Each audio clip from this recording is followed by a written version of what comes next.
Good afternoon, everyone, and welcome to the ESRC Festival of Social Science.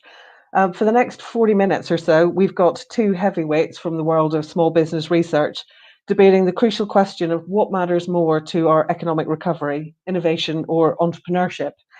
My name is Lee Hopley. I'm Deputy Director for Research Partnerships at the Enterprise Research Centre at Aston University. And I'm here to try and keep our two debaters in order and field questions and comments that you have throughout the afternoon. Well done for signing up to this event today.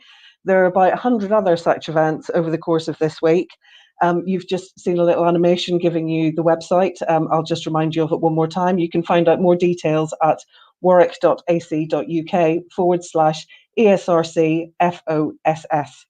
We're a virtual event today, but your questions and contributions are really important, not least in testing the arguments of our two speakers this afternoon. So please let us know what you think over the course of the next 40 minutes, and you can add your comments to the chat box next to the video. So let's crack on. Our two speakers today are Professor Stephen Roper. He's Director of the Enterprise Research Centre and Co-Director of the National Innovation Centre for Rural Enterprise. And we've got Mark Hart, who's Professor of Small Business and Entrepreneurship at Aston Business School and also Deputy Director at the Centre. So each of our presenters today will have 5 minutes to make their arguments and then a couple of minutes of right of reply. And that'll give me plenty of time to field your questions and comments after you've heard the arguments. So as this is a debate on innovation or entrepreneurship, I'll invite Stephen Roper to make his arguments first. Thanks, Steve. Afternoon, everyone. Afternoon, Lee, Mark. I hope we're still friends in 40 minutes, but we'll see. We'll see. So I suppose it's worth saying at the beginning that I'm arguing for innovation. And I suppose it's also worth saying a little bit about what I think about when I think about innovation and why it's so important. I guess that the kind of technical definition of innovation is something like the commercial application of new knowledge.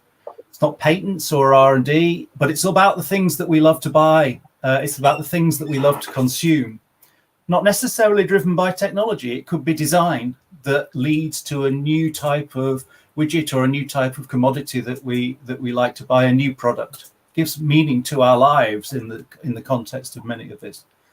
And innovation in creative industries has a different character, of course. It's very much about the creative process, individuals working together to come up with new services or new bits of music or something. So why should we care about innovation anyway? Well, it benefits the firm, clearly. There are productivity benefits, there are profitability benefits, there are growth and resilience benefits. And so all of these things add to the sort of weight of arguments about why innovation is such a great thing. And there are benefits for society, new products, new services that enhance life. I mean, what would we all do without Uber Eats? Whoever thought that that would be something that we all use all the time? Oh, benefits for the environment. Think about offshore wind and the innovation that's driven that. So let's turn to the question at hand around innovation or entrepreneurship and which is more important for recovery. I'm thinking about this in terms of innovation as being change brought about by existing firms, and entrepreneurship being the process through which new firms start up. That's rather an extreme separation, but perhaps it's reasonable enough. Now, first, let's imagine a world without innovation. First, it would be very dull. No new iPhones, no new cars, and no new toys in McDonald's Happy Meals. Not to mention no new vaccines. It's innovation, after all, which drives wealth creation, the quality of life, and which holds the key to, or potential key to, the productivity puzzle, I think. Now, and think about then that in terms of the recovery. Now, think about a world with entrepreneurship, without entrepreneurship. Would it really be all that bad? We've got about 5 million firms in the UK already. Do we need more?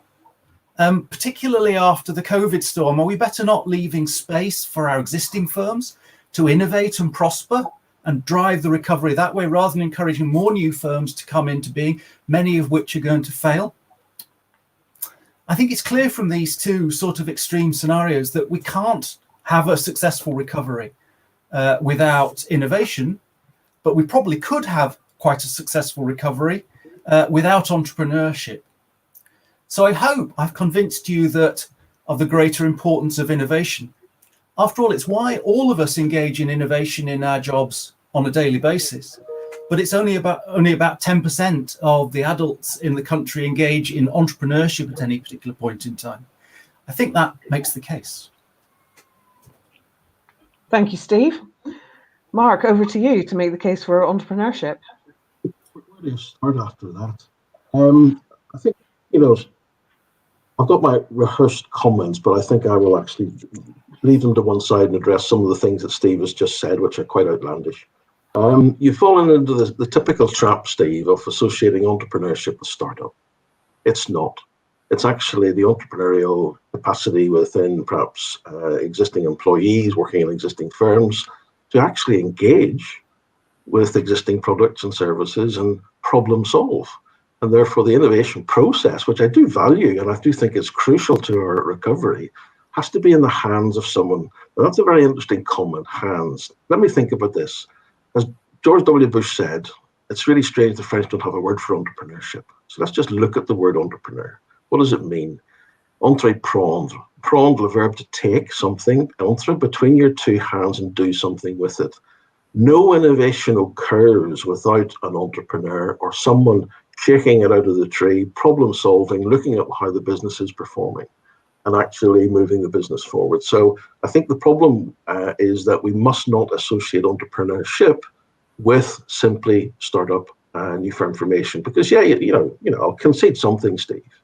There's whole business of churn and what do we really get at the national level? Absolutely fine. But without entrepreneurship, innovation does not happen.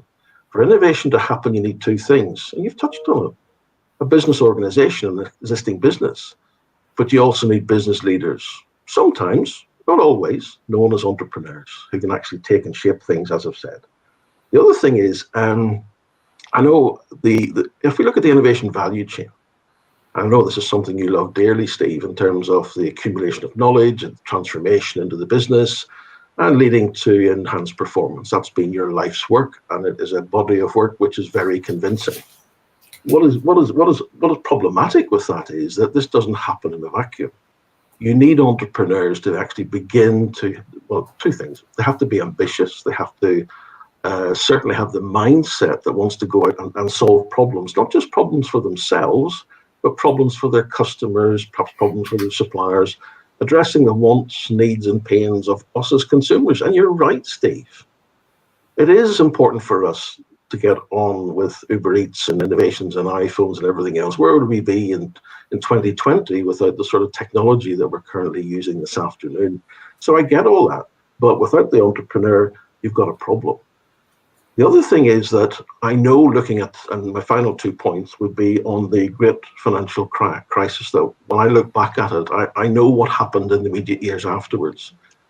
Those businesses that were responsible for creating jobs and beginning the climbing out of the problems we were in, the catastrophe we were in, was actually new small businesses, and in particular micro firms, in the hands of entrepreneurs. So I think that in terms of recovery, we need to be clear that they have a central role to play. And the other thing about it is that not all entrepreneurs are the same. We know that, for example, groups of entrepreneurs, mobile individuals, immigrants, migrants within the UK are much more entrepreneurial. And you know what? They're actually more innovative. They're more likely to introduce innovation into the marketplace. So that's my final point, Steve. I do believe that entrepreneurship is crucial to the economic recovery ahead of us. And for the moment, I'll rest my case. Thanks very much, Mark. In traditional debating format, Steve, I'll give you a couple of minutes of right of reply. I don't know if Mark gets one.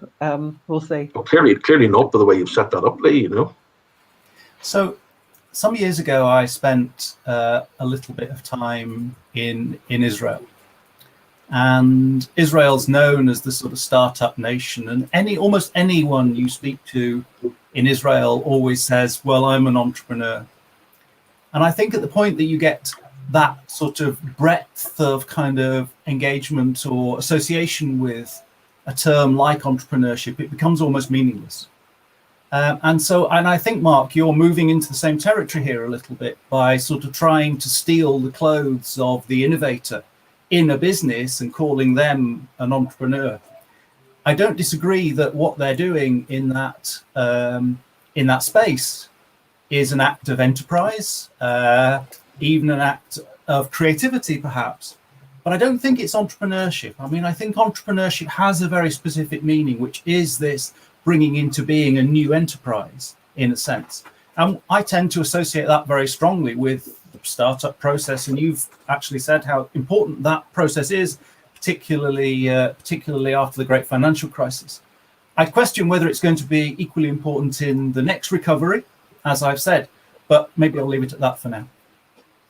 Mark, I will come back to you in just a second, but I just, it's a 60-second warning for the audience listening that I'll be coming to your questions in a second. So please furiously type those into the comment box and I'll relay those to our speaker. Mark.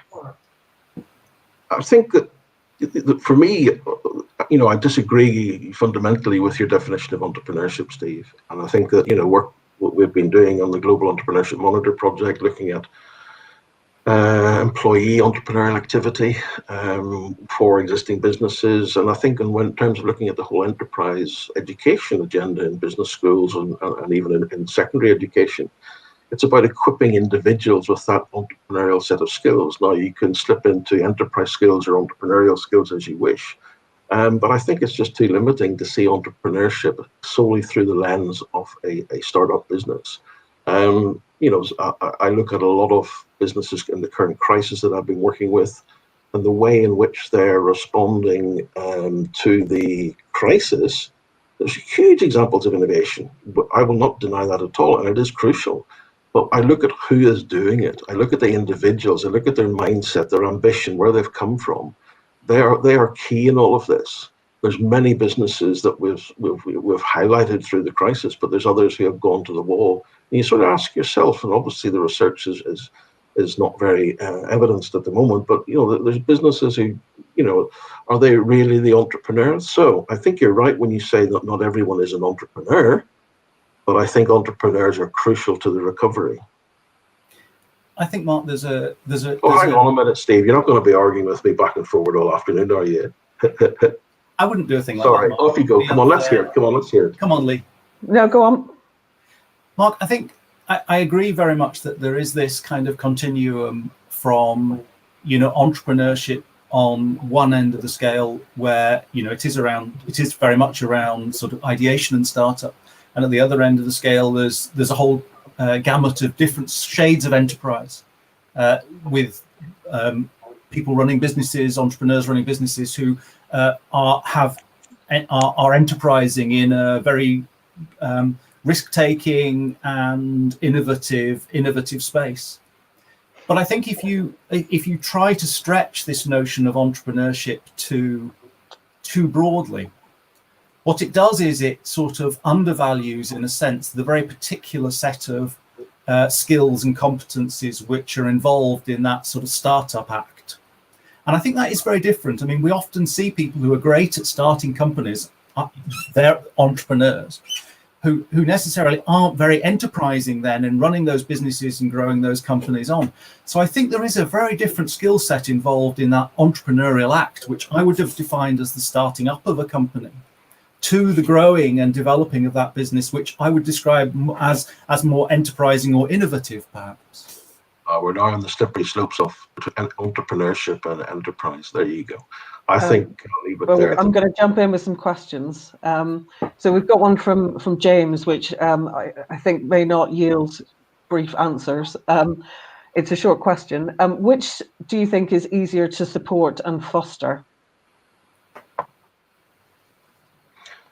I think in terms, well, it depends on your definitions, of course, but I think in terms of creating an entrepreneurial an environment that lends itself to entrepreneurship, I think it can do this at the macro regulatory level. I think that's very clear, and the UK has been very good at that. Despite what folks say about red tape, etc., we the evidence is clear. I think it's easier to support entrepreneurship. It's certainly easier to support entrepreneurship if you define it as Steve has done it. I think innovation is much more tricky, but it needs a context. You see, you need the entrepreneur, and that's why it's difficult, because that's where the key comes in. You need that human mindset, the ambition to actually make innovation work to its best value. Lots of nodding, Steve. I don't disagree with Mark in that sense. I often do, but I don't on this particular point.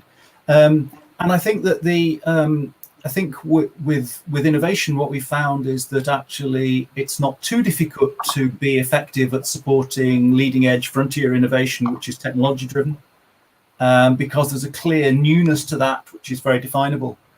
We found it much more difficult to support broader innovation in the economy around the adoption of new technologies by firms, around innovation in creative industries, for example, which is actually really hard to define very often. And that makes it often very difficult to actually support from in a public finance point of view. Everything's in the definition. I believe that, you know, you've been talking, Steve, very clearly about a very, well, I would say narrow and tight definition of. I'm a British gas engineer here. It's really sad, folks. But my point is that, you know, I see problem solving. I see a broader definition of innovation really important. You know, marketing is innovation. I see that was one of my very first papers maybe 40 years ago. So I think it depends on your definitions of innovation. 2 seconds, people. So I don't disagree with Mark that the definitions are very important here. And one of the key issues, I think, in terms of the kind of whole business support thing is actually defining what we're trying to support. That's why, in a sense, technological innovation is fairly easy to support, but things like much less easily defined creative industries innovation, or innovation in broader services or non-technical innovation is much harder to support. And I think Mark's right that the Startup Act itself is fairly easy to support because you can see that transition and move from, you know, idea to startup. It's much harder, I think, to support the growth process very often, where individual firms require a very bespoke group of kind of resources to support that growth in the individual way that enterprise is going to grow. If I move to a question from Melissa. So this is specifically around innovations generated in university.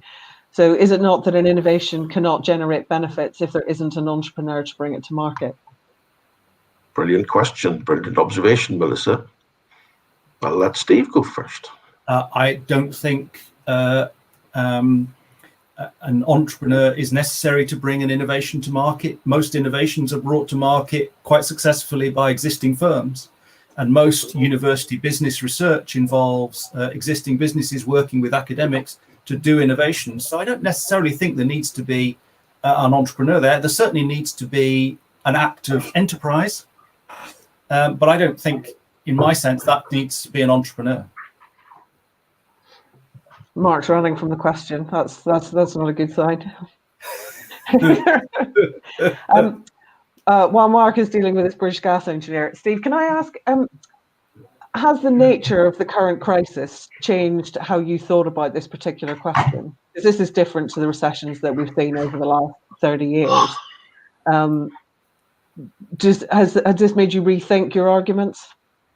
I don't know, Lee. I mean, I suppose, you know, in a generation of kind of working around issues around productivity and innovation, I've always seen both innovation and entrepreneurship as critical to the success of the economy. Where the balance lies, I think I've kind of tried to convince you that I think innovation is probably the dominant driver in future growth. I'm not sure my view of that has changed. What's changed is the economy. The change, you know, it's moved much from, you know, when I started work, it was much more manufacturing based. It's now much more services based.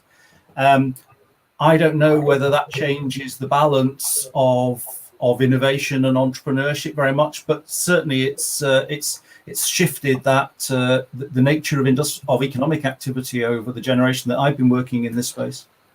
Now I've got rid of my British gas engineer. This is the trials and tribulations of working in lockdown from home, but I do apologise to everybody listening. Let me just come back to Melissa's point. I'm going to throw some of Steve's research back at him because university spinouts. Now, you know that academics are not the best people to be involved in taking ideas created in the lab, in engineering, life sciences into the marketplace. I wonder why that is, because academics are not natural entrepreneurs. So the question, and you know that university spinouts are really not a great success story in the UK. So I then begs the question, we need the entrepreneurs to take into market. And some of the examples we wrap around, not just my own university, but we bring in established entrepreneurs to work with PhD students and academics who haven't a clue otherwise. So I'll just leave that point hanging there for you to ponder, Steve. No, I don't dispute, Mark, that entrepreneurship has a place in bringing university projects to life, and I agree those models of sort of partnering between university academics and people who have a record of entrepreneurship can be hugely positive in certain cases. I guess it's about, if I think about the weight of projects, I think about the 10,000 companies a year or something who are working with universities through UKRI type grants. And I think most of those are established businesses doing research projects which may or may not lead to future innovation. Whereas what do we have? A couple of hundred startups a year, perhaps, something like that across the UK, maybe a few more. And so it's about universities. From universities, yeah. That's so the point. But what you're working with is established entrepreneurs in the marketplace. I mean, I introduce quite a lot of these entrepreneurs to my faculty because they've got problems. You see, I see innovation. We have to have a customer-centric view of innovation here, not just new things and pretty things for the sake of it. It's customer-centric, and it's about problem solving, and it's about reacting to the marketplace. So we've got existing entrepreneurs. You may not like to label them all as such, but they come in and work with universities. And what they're trying to do is solve problems. So I take that view of innovation, and therefore, in the hands of an established entrepreneur, they can actually work more effectively with the university because they know exactly what it is they're trying to take between their two hands. To go back to the fundamental definition of entrepreneurship, and mold it into something much more of greater value. And absolutely, Mark, that active enterprise, I think, is perfectly active entrepreneurship. Well, you see, it goes back to the sort of fundamental point, I think, which is my sense is that if you ask people what entrepreneurship means, the generally accepted view would be that it's associated with that Startup Act. And I don't disagree in a sense that, that there are commonalities between that and acts of enterprise. But I don't think they're the same thing. And I think, so I think if you want to move on to my territory and put the entrepreneur in the firm and have them be the innovator, that's fine. I'm prepared to have you do that. But you see, I see it. Another example I would use is I would see the business leader and the management practices they introduce as the same sort of level between the entrepreneur and the aspects of enterprise that they build within their company. I see it that's like a two-tier level. So it's leadership and leading into management practices. An entrepreneur leading to the sort of a more enterprising business is one which seeks to have that customer-centric view, and that's where innovation comes on center stage. Mark, let me try a different line of argument with you and come back to something I talked about before briefly, which is about the skill set which is involved in the Startup Act and the skill set which is involved then in growing and developing a business. And my experience, such as it is, and yours is much greater than mine in this particular space. So, you'll know this much better than I do, I suspect. I suspect the skill set involved in those two things is kind of, very, very different. In one case, it's about gathering resources, about building the coalition, about sort of having the idea of what the business might look like and the space, the market space it might operate, the opportunity recognition, if you like. And then once you get into the company, then I think that this whole thing about management and delegation and, all the kind of stages of growth thing becomes a much more important. So I think they are very different skill sets, it seems to me, and probably populated by rather different groups of individuals. Now, you might find that you will find some individuals who can span those two groups of skills, I guess, but I kind of always interpret them as having slightly different requirements.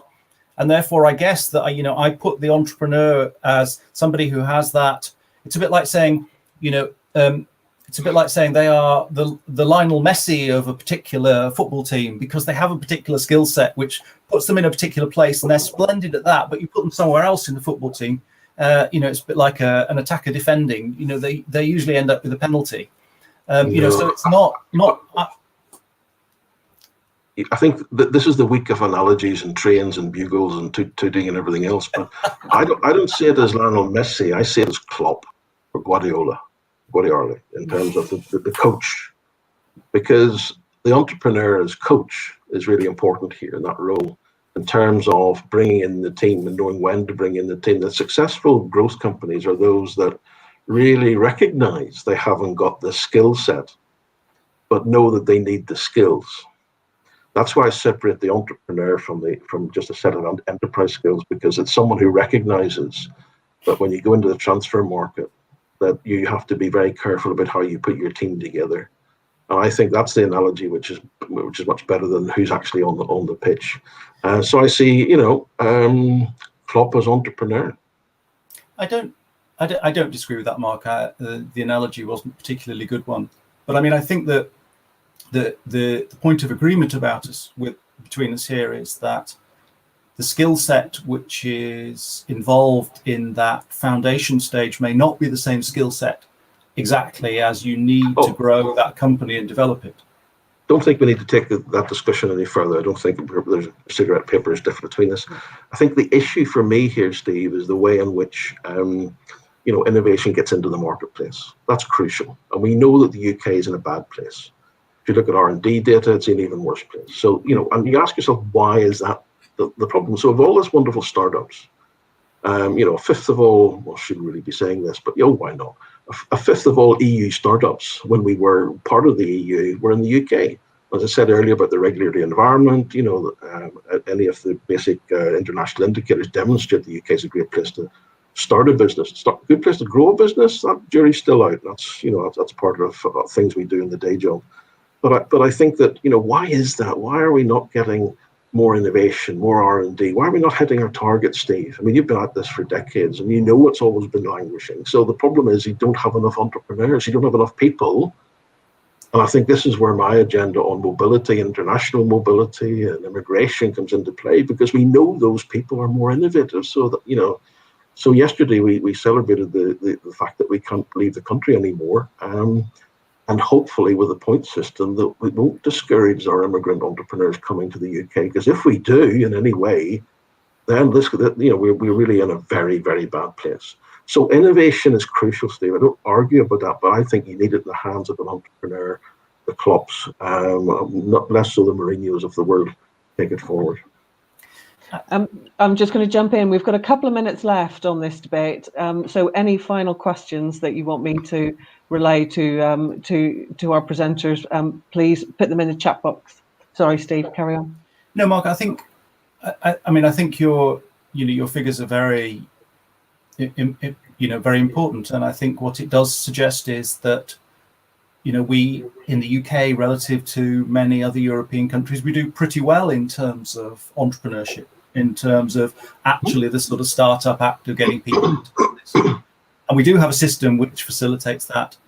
And I absolutely agree that we don't necessarily have an environment which is supportive and stable and enabling enough to then power those businesses on to help them to grow. In part, that may be around a lack of ambition. It could be around a lack of entrepreneurial, or use that word really, enterprise skills, among those among business leaders. But and there's a support element to that, of course, as well. But I think that sort of there definitely is that sort of innovation failure going on in the UK, which is why I think those companies haven't grown. I mean, I'm not sure I think that's about a failure of entrepreneurship. I think that's more a failure of innovation and a failure of ambition, perhaps. And I don't necessarily equate those two things, but I think the problem lies in how you're defining entrepreneurship, Steve. And that's something which I don't think we'll ever go on to agree on. If you define it in terms of purely startup activity, micro businesses coming into the marketplace, then I think that, yeah, fine. But I don't think that's what I mean by the entrepreneurs in our economy. Well, I know it's not what I mean. Mark, a question that I fielded to Steve while you were dealing with boiler issues was about the nature of the current crisis and recession, and if that has changed the way that you've thought about this question as you've prepared for the debate. Does the labour market impact what technology changes? Does that change how you think about entrepreneurship and the recovery? Well, I think the last recovery, post-financial crisis was how do we get back to normal? Because we had a very clear rationale of what the crisis was all about. Banks misbehaving, getting it stable, then back to normal again, and startup activity grew almost exponentially, though I'm afraid to use that word in the current, people talk about stats. But it grew rapidly after the crisis, that's fine. Now, I think our private sector is in for a existential crisis. And I think the problem is that, I put some data out last week whereby, you're talking about a quarter, maybe a third of the private sector could disappear by Easter if we're not very careful here in terms of what's at risk. I mean, businesses trading insolvently, huge, hundreds of thousands of them. I'm not talking about the self-employed here. I'm talking about employer enterprises, micro and large. And I think that people are looking to, people's customers, suppliers, the supply chains at risk. The talents at risk, or the year of 20 has not delivered our bright young things at 18 or 22 into the labour market. So I just think that we're it's going to be completely different, getting not back to normal, that's nonsense, but getting to a place where we begin to generate growth in the economy again. And technology is very much part of that. Our city centres are going to look different. Our commuting and transport issues are going to look completely different. That has implications for infrastructure.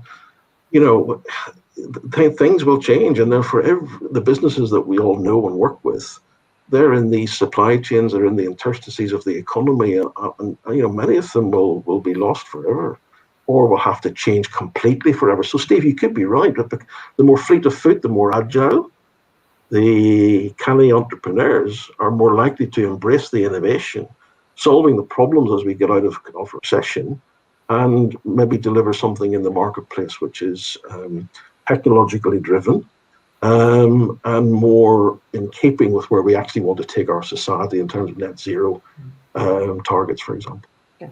I think the key thing, Mark, is whether those business leaders actually see a secure enough future to make the investments and the kind of hard decisions which are going to need to be made to actually take the risks with their companies to actually pursue those choices. And I think at the moment they're not, because your research very clearly shows they're not doing it. They're sitting on their hands and not investing.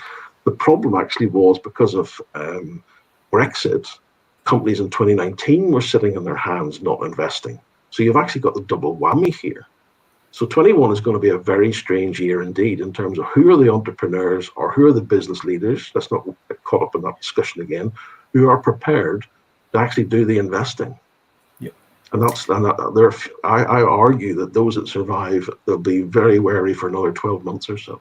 Yeah. But the economy, we have to, I think from a government support point of view, we have to get real and say, look, we will support you, but only if you actually engage in an agenda which is going to fundamentally change, address, net zero targets and get moving.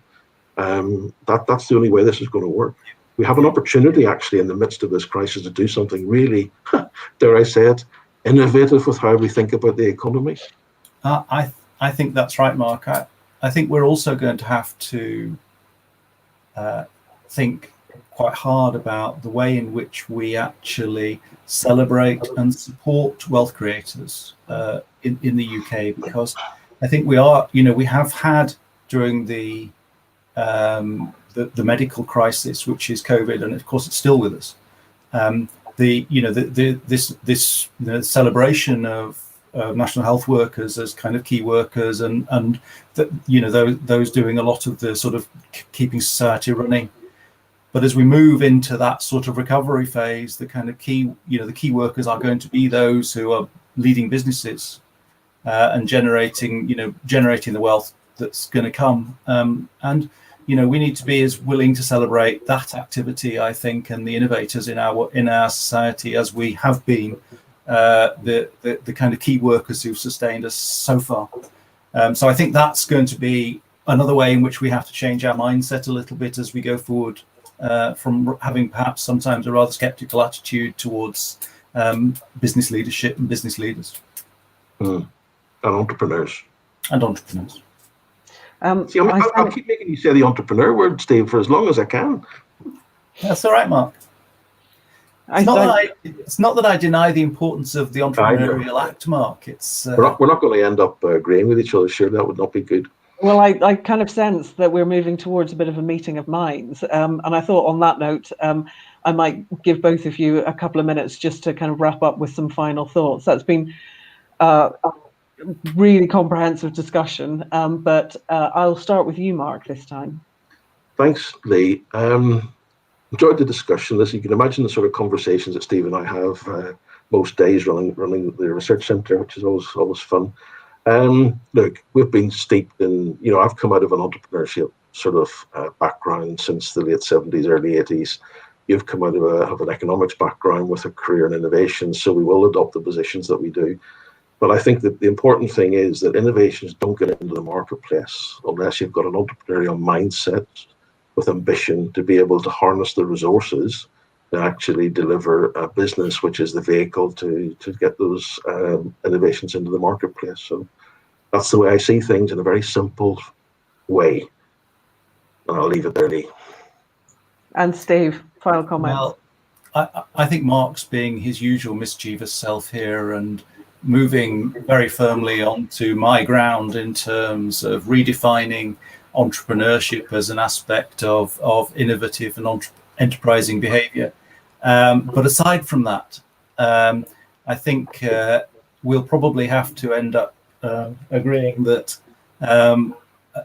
we're going to need quite a lot of innovation and quite a lot of entrepreneurship, however you define it, over the next couple of years.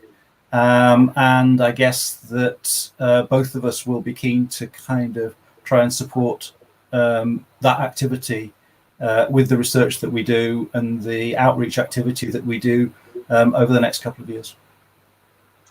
Brilliant. Thanks ever so much, Steve and Mark. That's been a really fascinating discussion over the last 40 minutes.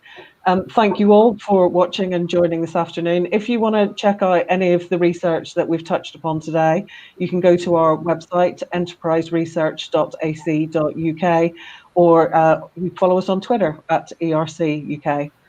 Thanks ever so much and have a great afternoon. Thanks. Thanks, everybody. Take care and stay safe.